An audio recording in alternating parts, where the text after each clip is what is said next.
Welcome to Shodashi astro. October மாத ராசி பலன்கள் அக்டோபர் 2025.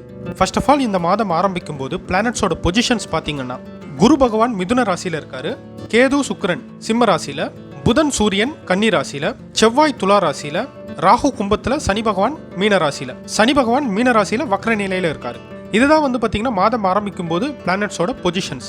அதே சமயம் டிரான்சிட் பாத்தீங்கன்னா அதாவது கிரக பெயர்ச்சி அக்டோபர் 3ஆம் தேதி புதன் கன்னி ராசியிலிருந்து துலா ராசிக்கு மாறுவார். அக்டோபர் 9ஆம் தேதி சுக்கிர பகவான் சிம்ம ராசியிலிருந்து கன்னி ராசிக்கு மாறுவார். அக்டோபர் 17ஆம் தேதி சூரியன் கன்னி ராசியிலிருந்து துலா ராசிக்கு மாறுவார். அக்டோபர் 18ஆம் தேதி குரு பகவான் மிதுன ராசியிலிருந்து கடக ராசிக்கு மாறுவார். அதாவது குரு பகவானுடைய அதிச்சார பயிற்சி இந்த மந்த் இருக்கு. அதிச்சார பயிற்சி ரொம்ப ரொம்ப இம்பார்ட்டன்ட். ஒரு ஷார்ட் பீரியடா இருந்தாலும் இந்த குரு அதிச்சார பயிற்சின்றது எஃபெக்ட்ன்றது கண்டிப்பா இருக்கும், குறுகிய காலமா இருந்தாலும். அதாவது மிதுன ராசியிலிருந்து கடக ராசிக்கு மாறுவார் 18ஆம் தேதி குரு பகவான். அதே சமயம் அக்டோபர் 24ஆம் தேதி புதன் துலா ராசியிலிருந்து விருச்சிக ராசிக்கு மாறுவார். இதுதான் இந்த மந்த் பாத்தீங்கன்னா பிளானட்ஸோட டிரான்சிட் அண்ட் மேஜர் ஈவெண்ட்ஸ். அதுல முக்கியமானது பாத்தீங்கன்னா குருவுடைய அதிச்சார பயிற்சி.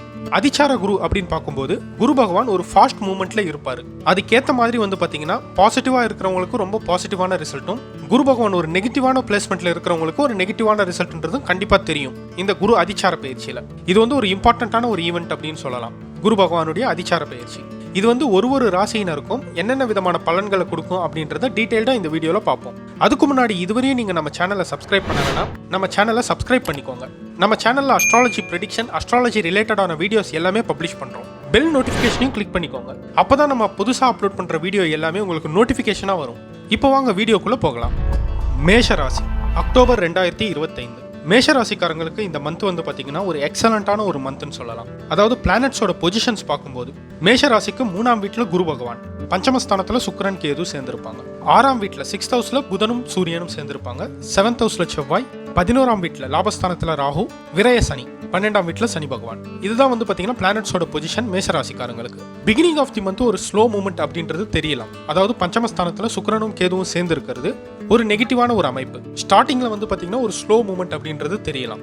அதுலயும் குறிப்பா பாத்தீங்கன்னா பசங்களுடைய விஷயத்துல ரொம்ப கவனமா இருக்கணும். பசங்களுடைய ஹெல்த்ல ரொம்ப ரொம்ப கவனமா இருக்கணும். பஞ்சமஸ்தானமும் பலகீனமா இருக்கு. பஞ்சமஸ்தானாதிபதியான சூரிய பகவானும் 6ஆம் வீட்டுல மறைஞ்சிருக்காரு. 6ஆம் வீட்டு அதிபதியான புதனோட சேர்ந்திருக்காரு. பசங்களுடைய ஹெல்த்ல ரொம்ப கேர்ஃபுல்லா இருக்கிறது நல்லது பிகினிங் ஆஃப் தி மந்த் மேஷராசிக்காரங்க. அதே சமயம் சப்தமஸ்தானத்துல செவ்வாய் 7ஆம் வீட்டுல இருக்கிறது ஒரு நல்ல ஒரு பாசிட்டிவான அமைப்பு தான். மேஷராசிக்கு ராசியாதிபதியான செவ்வாய் 7ஆம் வீட்டுல இருந்து ராசியை பார்ப்பாரு. நல்ல ஒரு பாசிட்டிவான ஒரு அமைப்பு தான். தனஸ்தானம்னு சொல்லக்கூடிய 2ஆம் வீட்டையும் பார்ப்பாரு. பணப்புழக்கம் பெரிய அளவுக்கு அதிகரிக்கும் இந்த மந்த் மேஷராசிக்காரங்களுக்கு. செவ்வாய் ஒரு பாசிட்டிவான ஒரு பிளானட்னு சொல்லலாம் மேஷராசிக்காரங்களுக்கு. அதே சமயம் லைஃப் பார்ட்னருடைய ஹெல்த்ல ரொம்ப கவனமா இருக்கணும். லைஃப் பார்ட்னர் கூட மிஸ் அண்டர்ஸ்டாண்ட் வர்றதுக்கும் நிறைய வாய்ப்புகள் இருக்கு. குறிப்பா அக்டோபர் 3ஆம் தேதி புதன் 6ஆம் வீட்டுல இருந்து 7ஆம் வீட்டுக்கு சப்தமஸ்தானத்துக்கு மாறுவார். ஆல்ரெடி 7ஆம் வீட்டுல செவ்வாய் இருக்காரு. செவ்வாயோட சேருவார் புதன். 3ஆம் தேதிக்கு மேல பாத்தீங்கன்னா கொஞ்சம் கவனமா இருக்கிறது நல்லது. ஃபேமிலியில குறிப்பா ஹஸ்பண்ட் இல்லனா வைஃப் கூட ஆர்கியூ பண்றதை அவாய்ட் பண்ணுங்க. லைஃப் பார்ட்னருடைய ஹெல்த்ல ரொம்ப ரொம்ப கவனமா இருக்கணும். அதே சமயம் அக்டோபர் 9ஆம் தேதி சுக்கிர பகவானும் கன்னி ராசிக்கு மாறுவார். அதாவது மேஷ ராசிக்கு 6ஆம் வீட்டுக்கு. இதுவும் பாத்தீங்கன்னா ஒரு நெகட்டிவான ஒரு பொசிஷன் தான் சுக்கிர பகவானுக்கு. கலத்திரக்காரகரும் பாத்தீங்கன்னா மறைவார் 6ஆம் வீட்டுல. முடிஞ்ச அளவுக்கு பொறுமையா இருக்கிறது நல்லது. ஃபேமிலியில கெரியர் வைஸ் பார்க்கும்போது ரொம்ப எக்ஸலண்டா இருக்கு. ஜாப் ஆர் பிசினஸ் எதுவா இருந்தாலும் சரி. சப்தமஸ்தானம் ரொம்ப பலமா இருக்கு. கூடவே பாத்தீங்கன்னா 17ஆம் தேதி சூரிய பகவானும் சப்தமஸ்தானத்துக்கு மாறுவார். இதுவும் பாத்தீங்கன்னா ஒரு நெகட்டிவான ஒரு பொசிஷன் தான். அதாவது 7ஆம் வீடு பாத்தீங்கன்னா பலகீனம் அடையுது. 7ஆம் வீட்டுல மல்டிபிள் பிளானட்ஸ். மேஷ ராசிக்கு ஒரு நெகட்டிவான பிளானட்னு பார்க்கும்போது புதன் 3ஆம் வீட்டு அதிபதி, 6ஆம் வீட்டு அதிபதி, அஷ்டமாதிபதியான செவ்வாயோட சேருவார். கூடவே பஞ்சமாதிபதியான சூரியனும் பாத்தீங்கன்னா சேருவார். சூரியன் பஞ்சமஸ்தானாதிபதியா இருந்தாலும் அவரும் ஒரு பாவ கிரகம் தான். இப்படி ஒரு 3 கிரகங்களும் சேர்ந்து 7ஆம் வீட்டுல இருக்கிறதால லைஃப் பார்ட்னர் கூட பேசும்போது கொஞ்சம் கவனமா இருக்கிறது நல்லது. வீண் பேச்சு அவாய்ட் பண்றது நல்லது. பட் மற்றபடி ப்ரொஃபஷனல் லைஃப்ல பார்க்கும்போது ரொம்ப எக்ஸலண்டா இருக்கும் மேஷராசிக்காரங்களுக்கு. குறிப்பா பினான்சியலாவும் ரொம்ப நல்லா இருக்குன்னு சொல்லலாம். ஏற்கனவே சொன்ன மாதிரி செவ்வாயுடைய பார்வை 2ஆம் வீட்டுல ரொம்ப பலமா இருக்கு. அது மட்டும் இல்லாம குரு அதிச்சார பயிற்சி. அதாவது அக்டோபர் 18ஆம் தேதி குரு பகவான் மிதுன ராசியிலிருந்து கடக ராசிக்கு மாறுவார். அதாவது மேஷ ராசிக்கு 4ஆம் வீட்டுக்கு மாறுவார். சுகஸ்தானத்துக்கு மாறுவார். குருவுடைய பார்வை 8ஆம் வீடு, 10ஆம் வீடு, 12ஆம் வீட்டை பார்ப்பார். டெஃபினட்டா பாத்தீங்கன்னா இது ஒரு நல்ல ஒரு பாசிட்டிவான ஒரு அமைப்புன்னு சொல்லலாம். பணப்புழக்கம் பாத்தீங்கன்னா பெரிய அளவுக்கு அதிகரிக்கும். கெரியர்லயும் பாத்தீங்கன்னா நல்ல ஒரு இம்ப்ரூவ்மெண்ட் அப்படின்றது தெரியும். ஜீவனஸ்தானம் அப்படின்னு சொல்லக்கூடிய 10ஆம் வீட்டை குரு பகவான் பார்க்கறதால ஆல்ரெடி மேஷராசிக்காரங்களுக்கு குரு 9ஆம் வீட்டு அதிபதி, 12ஆம் வீட்டு அதிபதி 4ஆம் வீட்டுல உச்சமடைஞ்சு பார்ப்பாரு. கடகராசியில குரு பகவான் உச்சமடைவார். உச்ச குரு பார்க்கறது வந்து பார்த்தீங்கன்னா ஒரு நல்ல ஒரு பாசிட்டிவான ஒரு அமைப்புன்னு சொல்லலாம். கூடவே அவர் அஷ்டமஸ்தானத்தையும் பார்ப்பார், 12ஆம் வீட்டையும் 12ஆம் வீட்டில் இருக்கிற சனி பகவானையும் பார்ப்பார். செலவுகள் இருக்கும், பட் ஆனால் அது சுப செலவுகளாக இருக்கும். கண்டிப்பாக குட் எக்ஸ்பென்ஸ் அப்படின்னு சொல்லலாம். அதே சமயம் திடீர் பணவரவு, ஒரு எதிர்பார்க்காத ஒரு பணவரவுன்றது கண்டிப்பாக இருக்கும் மேஷராசிக்காரங்களுக்கு. அக்டோபர் 18ஆம் தேதிக்கு மேலே ஒரு ஹியூஜ் அமௌண்ட் அப்படின்றது கிடைக்கலாம் மேஷராசிக்காரங்களுக்கு 18th அக்டோபருக்கு மேலே. ஏன்னா ஒரு நல்ல ஒரு பாசிட்டிவான அமைப்புன்னு சொல்லலாம். குரு பகவானுடைய பொசிஷன் ரொம்ப எக்ஸலண்டா இருக்கு. அதுலயும் அதிச்சார குரு வந்து பாத்தீங்கன்னா நல்ல ஒரு பாசிட்டிவ் ரிசல்ட்டை கண்டிப்பா கொடுப்பாரு.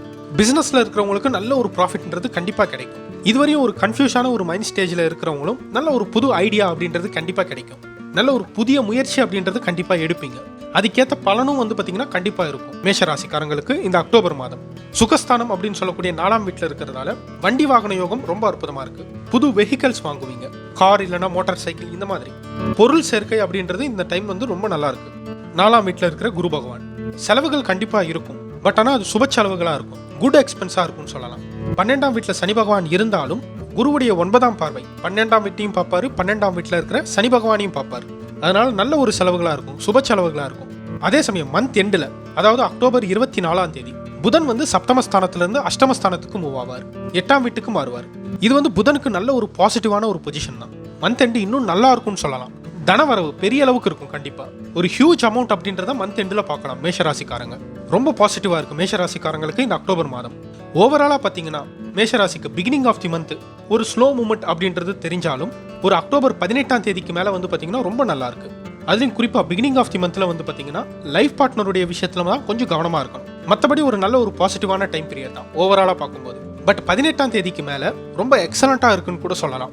ஃபினான்ஷியலாகவும் சரி, ப்ரொஃபஷனல் லைஃப்லயும் சரி நல்ல ஒரு இம்ப்ரூவ்மெண்ட், நல்ல ஒரு growthன்றதை கண்டிப்பா பார்க்கலாம். ஆஃப்டர் 18th அக்டோபர் ஒரு எக்ஸலண்டான ஒரு மந்த்னு சொல்லலாம் மேஷராசிக்காரங்களுக்கு இந்த அக்டோபர் 2025. இதுவரையும் நீங்க கோச்சார பலன்களை பார்த்திருப்பீங்க. இந்த கோச்சார பலன்கள் அக்டோபர் 1ஆம் தேதியிலிருந்து 31ஆம் தேதி வரையிலான 1 மந்த்துக்கான மந்த்லி ப்ரெடிக்ஷன் மட்டும்தான். நம்ம ப்ரீவியஸ் வீடியோஸ்லயே நிறைய வாட்டி சொல்லியிருப்போம், கோச்சார பலன்களை நீங்க சீரியஸா கன்சிடர் பண்ண வேண்டிய அவசியம் இல்லை. கோச்சார பலன்கள் வெறும் 20% மட்டும்தான் வேலை செய்யும். மற்றபடி வந்து பாத்தீங்கன்னா உங்களுடைய சுயஜாதகம், அதாவது உங்களுடைய date of birth, time of birth, place of birth, இதை வச்சு ஜென்ரேட் பண்ணக்கூடிய உங்களுடைய ஜாதக கட்டம், அதுதான் வந்து பாத்தீங்கன்னா உங்களுக்கு அக்யூரேட்டா இருக்கும் ப்ரெடிக்ஷனுக்கு. மற்றபடி வந்து பாத்தீங்கன்னா இந்த கோச்சாரத்தை நீங்க சீரியஸா கன்சிடர் பண்ண வேண்டிய அவசியம் இல்லை. உங்களுக்கு சிம்பிளா புரியுற மாதிரி சொல்லணும்னா, தசாபுக்தி நல்லா இருந்ததுன்னா கோச்சார பலன்கள் நெகட்டிவா இருந்தாலும் நீங்க பயப்பட வேண்டிய அவசியம் இல்லை. அதே சமயம் தசாபுக்தி நெகட்டிவா இருக்கும் பட்சத்தில் கோச்சாரம் எந்த அளவுக்கு சூப்பரா இருந்தாலும் உங்களுக்கு நெகட்டிவ் ரிசல்ட் தான் கிடைக்கும். உங்களுக்கு எக்ஸாம்பிளுக்கு பார்க்கும்போது இப்ப கடகராசி, கும்பராசிக்கெல்லாம் வந்து பாத்தீங்கன்னா கோச்சாரம் அந்த அளவுக்கு சரியில்லை, ஒரு நெகட்டிவா இருக்குன்னு சொல்லலாம் கோச்சார படி பார்க்கும்போது.